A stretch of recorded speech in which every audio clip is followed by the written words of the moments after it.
मेरा एक लाइफ का गोल बनाया कि मुझे 180 बनना है बिफोर माई 50th बर्थडे। दुनिया को खाली ये प्रूव करने के लिए कि एक आम आदमी भी कर सकता है। 30 साल की उम्र में मैंने चालू किया था और 10,000 रुपये की SIP से चालू किया। अभी 44th बर्थडे जस्ट कंप्लीट हुआ है। ओके 14 साल लगे 0 to 50 क्रॉस करने में।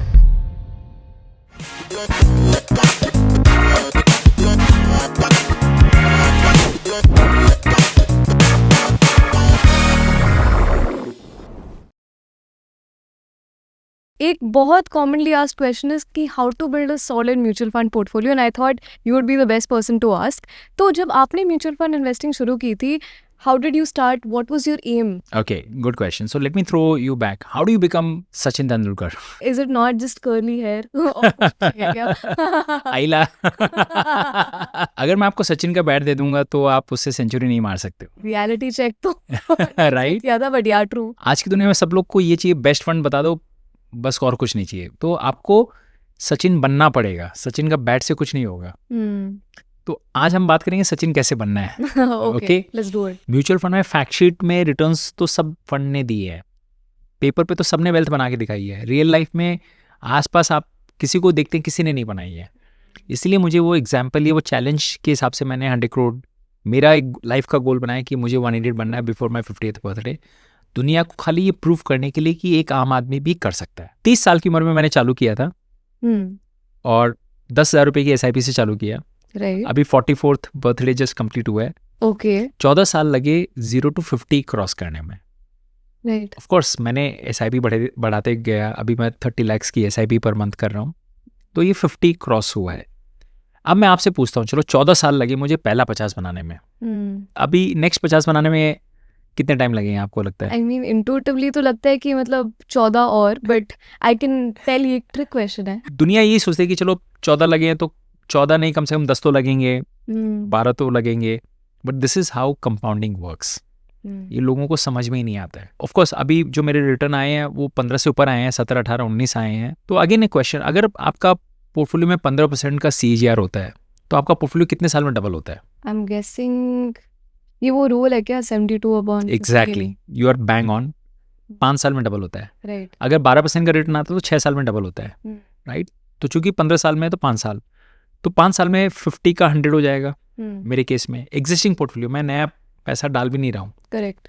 तो 49 में आपका 100 हो जाएगा। 1 साल और बचा तो उसमें और 15% ऐड हो गया तो 115 हो गए। Right. But because I am doing 30 lakh का SIP and even if I don't increase, which anyway I am going to increase because मैं कमा रहा हूँ, कमाई बढ़ रही है तो SIP भी तो बढ़ेगी, स्टेप अप SIP वो तो होगी। बट मैं मान के चलूँ कि चलो नहीं होती है, इट बिकम्स 150 और 1.5 इडियट। राइट। करेक्ट। पूरी दुनिया लेफ्ट हैंड साइड पिरामिड की बात करती है, ये इमेजिनरी इन्वेस्टिंग पिरामिड। यस। इसमें क्या होता है, investment start and and with investment. अरे क्या फंड होने चाहिए पोर्टफोलियो में, बस यू नो हर किसी से पूछो तो बस बोलता मुझे 4 फंड के नाम बता दो बेस्ट परफॉर्मिंग, तो ये नीचे वाला। और फिर वही है, प्लेटफॉर्म पे जाके देखते हैं लास्ट ईयर रिटर्न क्या है। अभी जैसे ही रिटर्न 15% कम हुआ, क्या करूं इसका, लोग पैनिक हो जाते हैं बिकॉज पर्पज ही नहीं है और मार्केट टाइमिंग में लगे रहते हैं। अरे अभी 10% गिर गया, डाल दूं, निकाल लूं, क्या करूं। We are just trying to time. तो ये सारी चीज करते हैं और प्रेडिक्टिंग करते हैं, ट्रम्प क्या करेगा, यू नो मस्क क्या ट्वीट करेगा। तो यार लाइफ अगर आप हिलती रहेगी तो फिर आप कभी जी नहीं पाओगे। वो बटन दबाएंगे तो आप खुश होगे, वो बटन दबाएंगे तो आप निराश हो जाओगे। तो ऐसा नहीं होता है। You have to move to a real investing pyramid, which means आप ये पैसे कमा क्यों रहे। जब तक आप गोल्स में फ्लिप करोगे ना, बाकी सारा plan will go for a toss. Right. जैसे वो गूगल मैप में बताया, आप डेस्टिनेशन आपको नहीं पता आपको कहाँ जाना है। आपके खुद का म्यूचुअल फंड पोर्टफोलियो कैसा दिखता है? सो मेरा ये 100 करोड़ का गोल है। अगर 100 करोड़ मुझे 20 साल में बनाने हैं, जो मैंने टारगेट दिया, तो it has to be aggressive. I am a very aggressive investor. मेरा सारा पैसा आज की डेट में, मेरा 80% पैसा is in equities, which I want to show you. So can you see this? हाँ। अभी ये 77 हो गया इक्विटीज, 71 इंडियन इक्विटीज, 5% ग्लोबल, यानी चाइनीज मोस्टली। जो मैंने चाइना में डाला है या इमर्जिंग मार्केट्स फंड्स में डाला है। मेरा आज की डेट में US मार्केट्स में 0 है। Okay. Because I somehow feel it is more expensive. Sense नहीं बनता है क्योंकि लास्ट 15 साल में US market has given super returns. I am a contra guy. तो जो ऑलरेडी चल चुका है मुझे उसमें नहीं जाना है। I look for under valued this thing. ये जो डेट है 23%, ये 20 था, 23 हो गया अभी। This is the fire power. तो जो मेरी SIP जा रही है, बट ये जो पैसा है अभी अगर 20% मार्केट गिरा, go aggressive. Okay. Now this I have been waiting for last 4 years now. मतलब ये जो डेट है ये बेसिकली वो लमसम अमाउंट सा है जो मैं निकाल के, मार्केट में करेक्शन होगा. बस जो मैं निकाल के यहाँ डालना चाहता हूँ. See from a long term point of view I have no debt which I don't recommend to others by the way. हाँ, this are like my views, this is my portfolio because I can handle it. तो ये जो equity है हाँ. 1%, 1%. हाँ, 72% let's say Yes, domestic equities. ये domestic equity, large cap, mid cap, small cap. So इसमें 60% small and mid cap okay. and 40% is large cap. Okay. और वो large cap भी इसलिए है कि due to ELSS fund या multi cap या flexi cap fund के कारण है. Got it. तो उसके कारण वो large cap. Otherwise pure large cap बहुत कम है पोर्टफोलियो में. और in the last 5-7 years I have been adding lot more into sectoral fund, जैसे auto sector. फिर मेरा बैंकिंग में अभी मैंने काफ़ी डाला है. तो ये 3-4 सेक्टर्स फार्मा में हैं. 3-4 सेक्टर्स जो अंडर वैल्यूड मुझे लगे थे वहाँ मैंने डाल के रखे हैं. So with sectors I will of course keep flipping as and when I get this thing. Small and mid cap अगर मुझे, खासकर स्मॉल कैप में अगर मुझे लगेगा कि वो पेंडुलम एकदम राइट साइड में स्विंग कर रहा है एकदम एक्सट्रीम में, then I will move from small cap. But अभी तक लगा नहीं मुझे. 90% time you will stay there, 10% time you will keep on flipping. But जो मल्टी कैप, फ्लेक्सी कैप है, those hardly I would touch because वो अपना कर लेते हैं. तो आपको लगता है कि अभी स्मॉल कैप, मिड कैप में थोड़ा स्कोप है? हाँ, तो मुझे पर्सनली लगता है yes, for because I am a long term investor 10 years. तो मुझे लगता है अभी तक 10 years के हिसाब से कोई बबल नहीं दिख रहा है वैसा. SIP तो आपकी स्ट्रैटेजी है ही, करेक्ट. साथ में लमसम भी आप करते सो ये 20% जो मैंने आपको बताया, ये जब 20% करेक्शन होगा तो लमसम. तो in general ordinary retail investor हाँ. उसको नहीं, उसके लिए मैं नॉर्मली ये स्ट्रैटेजी सजेस्ट नहीं करूंगा. उसके लिए मैं बोलूंगा कि आप नॉर्मली SIP करते जाओ. खुद से आप टाइमिंग नहीं कर पाओगे. और उस वक्त जब मार्केट गिरा हो, कोई कारण से आपके पास पैसे आ गए, ये कहीं से मिल गए या बोनस आ गया, तो आप टॉपअप कर देना. नहीं किया तो भी कोई खास बात नहीं है. ये दोनों स्ट्रैटेजी में रिटर्न शायद 2% का ज़्यादा आ सकता है, बट वो 2% के लिए कितना दिमाग लगाना पड़ता है, वो हर आदमी की बस की बात नहीं है. चलो मैं आपके साथ एक छोटा सा क्विज खेलता हूँ. ठीक है, फंड का नाम भूल जाइए आप सब कुछ. एक फंड 11 साल में 11 गुना और एक फंड 19 साल में 80 गुना. आप किस में पैसा लगाओगे? प्रॉब्ली 80 टाइम्स वाला. Naturally right. सबको लगता है कि यार 11 में 11 और 19 में 80, way different. Let me tell you, both have given exactly similar results. Both have given 25% compounding return in the respective 11-year period and 19-year period. अच्छा. Which means अगर पहला फंड और 8 साल 25% का रिटर्न देता है, 11 गुना will become 80 गुना. ओह, यही नहीं चमकता एक्चुअली. ये नहीं चमकता बिकॉज शुरू के 10 साल में आपको कुछ नहीं दिखेंगे. आपको कुछ नहीं दिख रहा है यहाँ पे. 11 साल में 11 गुना ओके, 19 साल में 80 गुना. Wow. Heavy lifting was done in the last 8 years. Hockey stick curve जैसे होता है. हॉकी स्टिक कर्व, ये समझ गए आप? हाँ. चलो दूसरा इजी सवाल देता हूँ आपको. ओके. ओके. 2 फंड है, एक ही दिन लॉन्च हुए हैं, ठीक है. 19 years खत्म हो गए. एक में आपका पैसा 39 गुना बना है और एक में डबल बना है 80 गुना. अभी बताओ कौन सा अच्छा फंड है? ये तो ऑब्वियसली 80 टाइम्स तो राइट भी सेम है. अभी आप डरने लग गए कि अरे इसमें भी कुछ कैच तो नहीं है, ट्रिक है क्या? You are right. चलो मैं अब आपको अब इसमें फॉलोअप सवाल. सेकंड वाले फंड ने 25% रिटर्न बनाए हैं पर एनम कंपाउंडेड. ओके. और डबल रिटर्न दिया है पहले वाले से. तो पहले वाले का क्या रिटर्न रहेगा? 12 ही होगा, मतलब आधा लग रहा है ये तो. राइट. 99.9% पीपल विल थिंक कि 12 है. You know the first fund has also given 21% compounded return.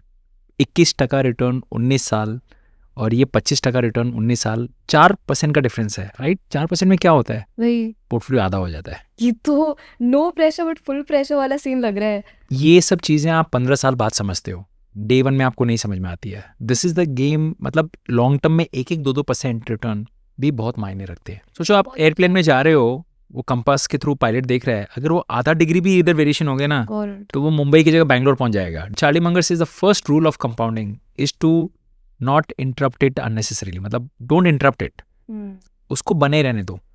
And this is what I have tried to do in my portfolio. मेरा पोर्टफोलियो बहुत बार बॉटम क्वार्टाइल परफॉर्मर है, मैं बने रहता हूँ. मुझे मालूम है कि बराबर आ जाएगा. ऑफ कोर्स लॉन्ग टर्म में if you have dud funds in the portfolio, तो आप आपने देखा ना कि 4% का रिटर्न भी है तो आधा हो जाता है. करेक्ट. और वो इनवेरिएबली रहेगा. आप चाहे कितने भी स्मार्ट हो जाओ, आपके पास सारे फंड्स बेस्ट नहीं हो सकते. So how do I reconcile? मैं इंडिविजुअल फंड्स पे कभी नहीं देखता हूँ. मैं देखता हूँ मेरा ओवरऑल पोर्टफोलियो ने क्या क्या कर दिया है. तो एक सॉलिड पोर्टफोलियो में कितने फंड्स होने चाहिए? Not more than 3 to 4 funds 3 से 4 बस. बस. एंड उसमें क्या होना चाहिए? सो उसमें suppose I am assuming I am just recommending you, free advice है मतलब पैसे ले लूंगा मैं बाद में. सपोज लॉन्ग टर्म रिटायरमेंट की प्लान करते हैं या आपको लॉन्ग टर्म में घर खरीदना है, राइट? और आप रिस्क ले सकते हो. यू आर सेइंग कि look in the long term I expecting more than 12% kind of return. 12 to 15 मेरा एक हॉराइजन है. तो आपके पास 4 फंड्स आप रखो. 65% कोर पोर्टफोलियो हो गया, 35% टैक्टिकल हो गया. टैक्टिकल, ओके, मतलब उसमें आप चेंज कर सकते हो, ठीक है. राइट? सो कोर पोर्टफोलियो में मैं आपको बोलूंगा कि 50-50 आप एक फ्लेक्सी कैप फंड में डालो और एक मल्टी कैप ले लो. 50-50 डिवाइड कर लो. फ्लेक्सी कैप इसलिए क्योंकि आप अपना वो फंड मैनेजर अपना पूरा पोर्टफोलियो में कहीं भी अप डाउन कर सकते हैं, large cap, mid cap, small cap. Multi cap इसलिए क्योंकि 25% एज पर सेबी रेगुलेशन वो फंड मैनेजर को उतना तो डालना ही पड़ेगा. बाकी का जो लास्ट का 25 है उसमें फंड मैनेजर का फ्लेक्सिबिलिटी है. तो ये हो गया आपका कोर पोर्टफोलियो. टैक्टिकल पोर्टफोलियो में आप एक स्मॉल कैप फंड ले लो, okay, because you have long term, you want to play aggressive.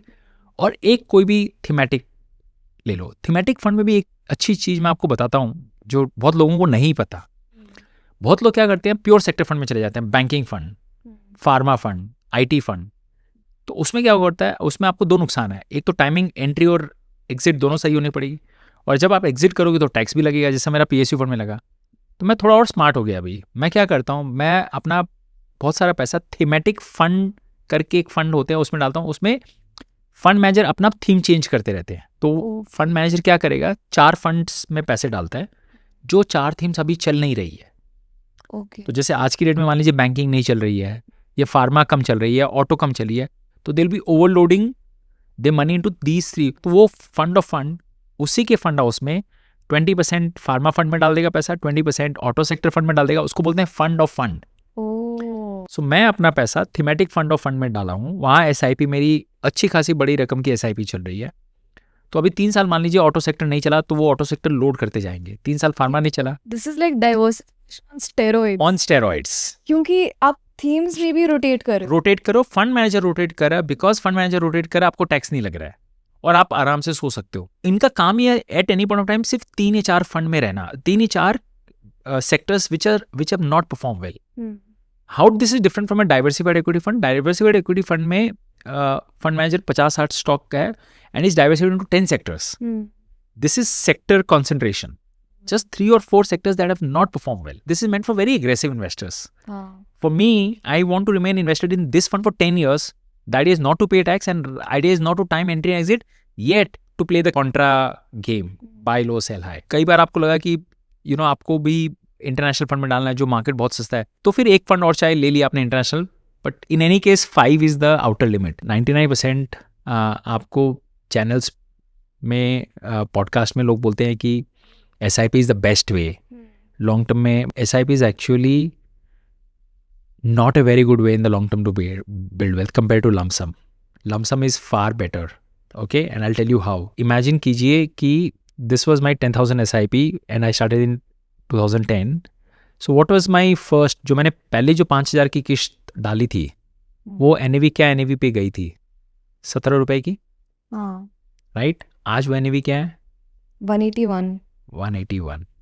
तो मैंने जो 5,000 डाले आज उसकी वैल्यू क्या हो गई 53,000. What is the compounded return on this 17.72%. अब उस वक्त तो मेरे पास 5,000 ही थे इसलिए मैंने 5,000 ही डाले. अगर उस वक्त 5 करोड़ होते तो मैं क्या करता? Should I would put in 5,000 for long term और 5 करोड़ एक साथ में डाल दूं एक साथ. That is why lump sum is far better. But इससे पहले आपने कहा 100% SIP strategy is best. So I'll tell you now what. Right now ये अगर देखो क्या होता है, इंडियन मार्केट्स अगर ग्रोथ पाथ पे है तो हर 3 साल 4 साल में 3 साल पॉजिटिव रहेंगे. अच्छा इसी SIP का एग्जांपल ले लेते हैं. 15 साल हो गए हैं. अगर मैंने तो SIP किया क्योंकि पैसे नहीं थे, तो आप मेरी NAVs देखो. आप मैंने 17 रुपये से स्टार्ट की और आज की डेट में मैं जो मेरी SIP आज भी तो जा रही है. आज वो किस रेट पे मेरी SIP जा रही है ये देखो आप एकदम टॉप में. अभी लास्ट मेरी जो SIP गई है वो किस रेट में गई है 186 की NAV पे गई है. तो SIP तो मेरे लिए एक्चुअल में एक्सपेंसिव मोड हो गया ना. मैं हर जो इंक्रीमेंटल परचेज है वो तो हाई NAV पे कर रहा हूँ पिछले 15 साल से. अगर उसी वक्त मेरे पास 10 करोड़ रुपए होते और मैं 17 रुपये पर डाल के भूल गया होता तो आज सोचो 17 रुपये की 180 रुपये की NAV हो गई. तो अगर मेरे पास लमसम आज है तो I should not be staggering it. बहुत लोग इसको STP करते हैं, है ना, सिस्टमेटिक ट्रांसफर प्लान, 6 महीने 12 महीने, it doesn't really matter. And इसमें लेट्स से वी अज्यूम कि किसी ने SIP चुना है as a mode of investment, 30,000 की मंथली SIP बेटर है कि मतलब 1,000 की डेली SIP? हाँ, वही. अब क्या हो रहा है, लोग इसमें ना और स्पेसिफिक ज़्यादा जा रहे हैं. This is the worst you can do in investing. जितना आप टेक्निकल जाओगे उतना आप इन्वेस्टिंग, जितना आप सिंपल रखोगे उतना आप अच्छा करोगे. मैंने आपको क्या बताया, अगर आपके पास 10 साल के लिए पैसा है तो पहले बात है SIP और लमसम में लमसम बेटर है. If you believe the markets are going to do well, see why you should stagger when you think markets are not going to do well over a long term और short term. मैंने देखा, मैंने जहाँ जब मैंने STP की है ना, हमेशा मैंने SIP और STP सारे यूनिट्स ऊपर ही खरीदे मैंने. इससे अच्छा मैं लमसम कर दिया होता, दिमाग कम लगाता होता, मैं ज़्यादा पैसे पाता था. मैंने क्या बताया, अच्छा SIP क्यों कर रहा हूँ मैं आज की डेट में, क्योंकि मैं इनकम हर महीने कमा रहा हूँ, तो SIP करूँगा ना, मेरे पास तो पैसे तो है ही नहीं. तो आज तक जो मैंने वेल्थ बनाई है वो दिमाग नहीं लगा इसलिए बनाई है कि SIP जो 30 लाख की कर रहा हूँ आज की डेट में, वो सेंसेक्स 85,000 था तो भी जा रही थी, और आज 67 पे आ गया तो भी जा रही है. पहला बात तो हमने ये दिमाग लगा रहे हैं लोग कि मैं SIP करूँ कि लमसम करूँ, वो दिमाग नहीं लगाना चाहिए. उसमें भी मंथली और डेली में आ रहे हैं, तो वो और डेढ़ शाने वाली दिमाग लगाने की बात कर रहे हैं कि मैं डेली करूँ, फोर्टनाइटली करूँ, वीकली करूँ. सब बकवास. कोई भी दिन SIP में चूज करो, सब आएगा. लोग उसमें भी टाइमिंग करते हैं, 7 तारीख लूँ, When to do an SIP? उसमें भी रील्स बनते हैं, पॉडकास्ट बनते हैं. इट इज़ ऑल, देखो मैं 20 साल मैंने याद दे दिया. मैंने समझा जितना सिंपल रखोगे उतना दिमाग की शांति के लिए अच्छा, उतनी पोर्टफोलियो के लिए अच्छा है. Okay. मेरी सारी SIP, पूरी फैमिली की SIP एक रैंडम डेट 10 तारीख मैंने चूज किया, उसमें चली जाती है. Perfect. On that note, thank you so much for your time, Gajendra. This was very, very helpful. No, I'm glad. Mutual fund is such a simple vehicle, but somehow, you know, as an industry, we have made it very complicated. इतने सारे funds, ये strategy, वो strategy. जितना आप इसको simplify करोगे ना, उतनी लाइफ भी इजी रहेगी, रिटर्न्स भी अच्छे आएंगे.